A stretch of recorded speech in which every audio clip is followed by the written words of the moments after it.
পুকুরের যে এরিয়া, যে আয়তন কেমন, এটার উপর সাধারণত আমরা মাছের প্রজাতি নির্ধারণ করে থাকি। পুকুরের যদি 50 শতকের নিচে যদি হয়, তা আমরা বলি সাধারণত সেই ক্ষেত্রে যে বিভিন্ন ছোট জাতীয় মাছ যেগুলো আছে, সাধারণত ক্যাটফিশ যেগুলো বলা হয়, আইসবিহীন মাছ, যেমন হচ্ছে পাবদা, গুলশা, শিং, মাগুর, এইগুলো সাধারণত আমরা চাষ করতে বলি। আর যে মিশ্র চাষের ক্ষেত্রে বা একক কার্প জাতীয় মাছের ক্ষেত্রে যে চাষটা, সেটাকে আমরা বলে থাকি সাধারণত 1 একরের উপর যদি হয়। ওনার তো পুকুরের আয়তনটা 1 একরের কাছাকাছি। আমার মনে হয় যে আপনি সেই ক্ষেত্রে এখানে মিশ্র চাষ করতে পারেন। মিশ্র চাষের মধ্যে আপনাকে চিন্তা করতে হবে পানির গভীরতা, যেহেতু বলেছেন 7 ফিট, একটা ভালো একটা পানির গভীরতা, ভালো পানি আপনার এখানে আছে যথেষ্ট কার্প জাতীয় মাছের মিশ্র চাষের জন্য।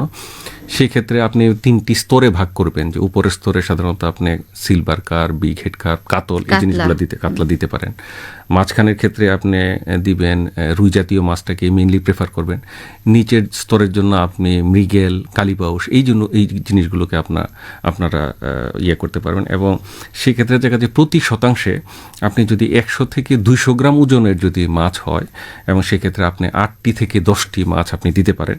এর মধ্যে আমরা যদি সিলভার কার্প 1টি, বিগ হেড কার্প আমরা দিতে পারি 1টি, প্রতি 2% জন্য আমরা 1টি কাতলকে আমরা প্রেফার করব, যে 1টি কাতল দিতে হবে।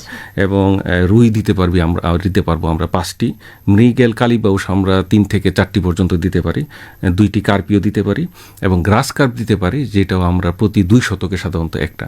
অনেক চাষির ক্ষেত্রে মনে হতে পারে যে এটার পরিমাণটা খুবই কম। আসলে আমাদের যেটা চিন্তা করতে হবে, যে আমরা এমনভাবে মাছগুলো ছাড়বো যেন এই মাছ চাষ করতে গিয়ে আমরা যেন কোনো সমস্যার মধ্যে না পড়ি। সমস্যা বলতে রোগাক্রান্ত হওয়া, পুকুরের ম্যানেজমেন্টে কোনো সমস্যা হওয়া।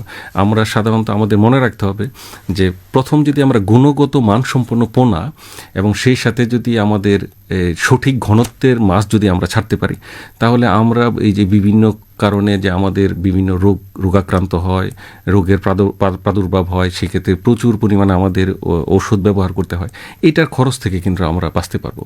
তো সেই সাথে অন্যান্য কিছু ব্যবস্থাপনা আছে, যেটা আমরা সাধারণত বলে থাকি যে কেউ যদি শীতের শুরুতে যে প্রতি শতাংশ পুকুরে যদি সাধারণত চুন এবং লবণ যদি প্রতি 15 দিন অন্তর যদি ব্যবহার করে, আমরা বলে থাকি যে সাধারণত ওই পুকুরে ওই রকমভাবে রোগ জীবাণু বা ব্যাকটেরিয়াল ইনফেকশন বা ফাঙ্গাল ইনফেকশন বা প্যারাসাইট ওই রকম হওয়ার সম্ভাবনা সাধারণত বেশি।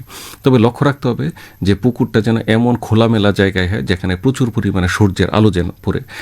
আমরা জানি যে পুকুরের পাড়ে আমরা অনেক সময় বিভিন্ন ধরনের গাছপালা আমরা রোপণ করে থাকি। এই জিনিসগুলো থেকে আমাদের যেন বাতাসের যেন প্রবাহ ভালো থাকে, সূর্যের আলো যেন ঠিকমতো পড়ে, এই জিনিসগুলোকে আমাদের চিন্তা করবে। এবং পরিশেষে একটি কথা যেটাকে আমার সম্মানিত যে চাষি ভাই আছেন ওনাকে বলবো, যে আপনি যখন মিশ্র চাষ করবেন বা এই শিং, মাগুর, পাবদা, গুলশা, এই জিনিসগুলো মাছের যখন চাষ করবেন, আপনাকে সবচেয়ে বেশি গুরুত্ব দিতে হবে গুণগত মানসম্পন্ন, যেখানে খুব ভালো মানের পোনা পাওয়া যাবে, ওই পোনাগুলো আপনি নিয়ে আসবেন, যার ফলে দেখা যায় ভবিষ্যতে আপনি বিভিন্ন ধরনের সমস্যা থেকে আপনি পরিত্রাণ পেতে পারেন।